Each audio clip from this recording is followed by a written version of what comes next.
of talking to white people at all. The cost of your own life as they suck you dry. There are no good apples out there. White people make my blood boil. I had fantasies of unloading a revolver into the head of any white person that got in my way, burying their body, and wiping my bloody hands as I walked away relatively guiltless. With a bounce in my step, like I did the world a favor.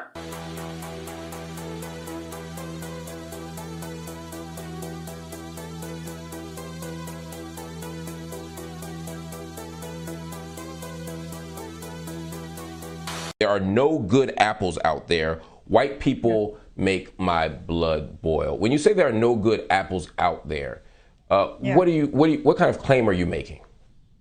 I'm talking about people have this idea that racism is something that if you're consciously racist or if you're a Klan member, and I'm sort of making the claim that racism is something that is unconscious and it is actually in everyone, and everyone uses these words systemic. They're like, you know, I know that racism is systemic, and yet individually when you call them out, they'll be like, well, it's not me, you can't say that. And so there's a disconnect between use of the word systemic and saying that racism is everywhere, but the moment you point it out individually, there's sort of people disown their own violence and racism.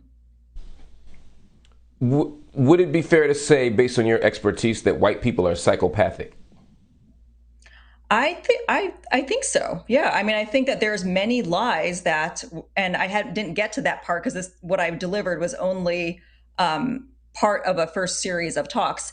But the level of lying that white people do that has started since colonialism, we're just used to it.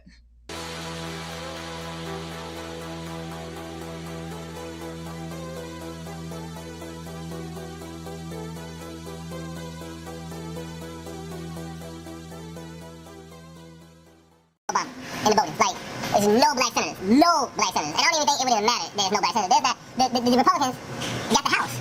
Nobody voted to help Obama out. Like, nobody voted. Like, that was what people don't understand. I think people thought that because Obama is in the White House, everything's gonna be better. There's no flick on switch. There's no switch that says, oh, life